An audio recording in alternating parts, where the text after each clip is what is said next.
Desa Jimbung, Kecamatan Kalikotes, Kabupaten Klaten, Jawa Tengah, yang memiliki sebuah legenda menarik untuk ditelusuri asal-usulnya.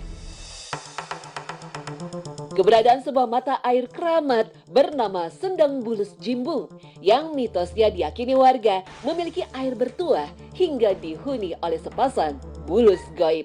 Bahkan, konon bisa mengabulkan segala permintaan. Berjarak 7 km dari pusat kota Klaten, Sendang terletak di tengah permukiman penduduk. Begitu memasuki area ini, seketika terasa suasana yang begitu sejuk dan dingin. Air Sendang terlihat sangat jernih dan menyegarkan. Sendang ini terbagi menjadi dua mata air yang berada bersebelahan. Warga menyebutnya Sendang Lanang Kiai Poleng dan Sendang Wadon Kiai Remeng, yang artinya sepasang mata air laki-laki dan perempuan. Kedatangan tim Secret Story disambut dengan keceriaan anak-anak yang sedang berenang menikmati kesegaran kolam alami ini. Kami pun diminta untuk melakukan sebuah tradisi unik yang konon juga sebuah menjadi mitos yang wajib dilakukan oleh setiap pengunjung. Tuh di kanan, tuh kanan belakang kamu. Hal menariknya itu di sini anak-anak bilang kalau kita pendatang baru wajib melempar koin katanya ke sendang ini, di mana anak-anak sedang berenang di Sendang Bulus ini. Emang kenapa kalau harus ngelempar koin? Biar rezekinya lancar katanya. Amin, amin, amin. Yuk serbu. Yuk lompat. Iya.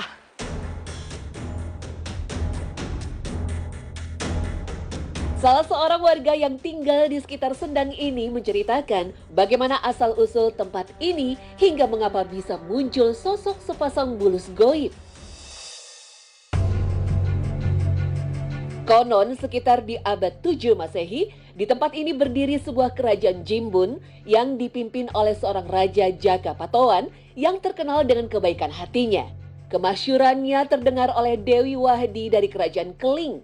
Dewi Wahdi yang masih belum bersuami pun tertarik untuk menjadikan Raja Jaka sebagai pasangannya. Ditemani dua pengawal setia, Koleng dan Remeng, Dewi Wahdi mendatangi istana raja. Tapi setelah mengutarakan maksudnya, Raja dengan halus menolak niat Dewi Wahdi. Tak tahan dengan rasa malu, Dewi Wahdi pun bunuh diri di hadapan Raja. Sang pengawal Dewi pun marah kepada Raja. Mereka menganggap sang Raja sudah keterlaluan. Dari sinilah cikal bakal Sendang Bulus terjadi. Nah, dua pengawal ini keras kepala oleh Joko Patuan, kalau bahasa Jawa itu disabda. Dikutuk betul. Karena beguguk itu keras kepala ya. Oke, ngeyel. Iya. Oke. Uang kok keras beguguk makutawaton kayak bulus, kalau bahasa Indonesia orang kok keras kepala seperti bulus. Ya. Kemudian Seketika dua berubah menjadi bulus. Tongkatnya Joko Patuan itu ditancapkan, muncul sendang seperti. Hingga kini bulus atau kura-kura goib yang diyakini telah berusia ratusan tahun ini masih bersemayam di dasar sendang ini. Kemunculannya pun tidak dengan mudah bisa dilihat oleh semua orang. Karena diyakini jika bulus yang hidup di sendang ini sebenarnya adalah sosok tak kasat mata. Rumornya jika bulus tiba-tiba menampakkan wujudnya di hadapan seseorang, maka orang tersebut akan mendapatkan sebuah keberuntungan. Tak heran jika puluhan tahun silam sendang ini digunakan oleh banyak orang untuk melakukan berbagai ritual goib bagi para pencari peruntungan. Hingga akhirnya mata air yang konon tak pernah kering sejak ratusan tahun silam ini pun dikenal sebagai tempat ngalap berkah dan pesugihan. Orang yang sudah niat betul mau cari pesugihan lewat Bulus Jimbung, itu datang ke sini lewat juru kuncinya, kemudian mengadakan ritual di sini pakai sesaji. Nanti pada saat itu dikabulkan, dia akan jadi kaya, tapi ada tebusan yang harus dia tanggung seumur hidup, badannya jadi belang. Seperti habis kena air panas. Putih-putih. Ngelupasin. Iya. Oh, semakin lama akan semakin banyak. Kalau masih sedikit bisa ditutupi, kalau udah banyak rata semua kan nggak bisa ditutupi. Kalau sudah rata, orangnya akan meninggal dunia. Kami pun masih sangat penasaran dan ingin melihat langsung seperti apa penampakan dari sosok bulus jadi-jadian ini. Tak hanya kura-kura goib, air sendang bulus ini dipercaya oleh banyak orang bisa mengobati penyakit.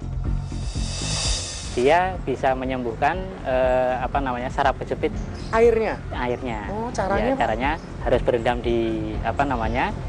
sendang bulus Sendangnya ini setelah subuh. Setelah subuh berendam Iya, untuk berendam. mengobati berbagai penyakit. Iya.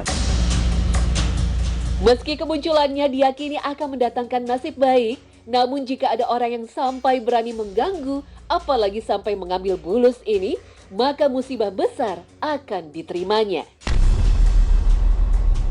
Pada waktu itu ada sore hari Pak, ada orang satu mobil itu dia nyari saya waktu itu posisi udah saya tutup, dia nyari katanya mau ya bilangnya mengembalikan bulus, bukan naruh bulus ya. Saya tuh kalau malam mimpi lah, katanya bulus ini suruh dulu waktu itu kalau mengembalikan pokoknya di sini gitu. Oh ya Pak, saya terima, terus tak taruh di sini. Saya taruh, dia ngasih uang saya 20.000 lah. Pak, ini buat beli kembang kemana? Oh iya, saya terima. Tak hanya bulus dan air yang diyakini bertuah, keberadaan sebuah pohon jenis randu alas yang menaungi sendang ini seolah mempertegas kesan angker di tempat ini. Pohon yang konon sudah berusia hampir 500 tahun ini diyakini warga sebagai sebuah istana goib bagi para jin dan siluman. Berbagai kejadian di luar nalar sering terjadi jika ada orang yang mencoba mengusik ketenangan tempat ini. Dan ini nggak ada yang berani motong, nggak ada Iya. yang manjat karena pasti akan celaka. Akan celaka? Iya. Pernah ada kejadian Pak? Sering. Apa contohnya Pak?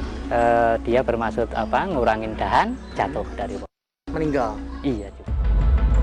Masyuri selaku penjaga sebenarnya menyayangkan ritual salah kaprah yang sering dilakukan orang di tempat ini. Dan orang-orang itu pun dia mau hanya ambil airnya gitu. Terus, itu buat apa gitu? Ada yang buat apa? Pengobatan, ada yang buat pengelarisan itu nggih. Napa pesan Ibu mawon. Sing intine Bu, Pak, doa kula ngoten. Tetap yang mana? Nah, itu bukan karena air ini. Saya menjelaskan gitu, Pak. Beruntung, seiring perkembangan zaman yang semakin modern, masyarakat semakin menyadari jika segala kegiatan yang terbilang menyesatkan ini sudah sejak lama pudar dan ditinggalkan. Karena sejatinya, tempat angker dan menyeramkan hanyalah sugesti yang tertanam dalam sebuah pikiran kosong tanpa didasari keimanan yang kuat. Berkah, rezeki, jodoh, serta kesehatan, semuanya adalah atas kehendak dan kuasa Tuhan Sang Maha Kuasa.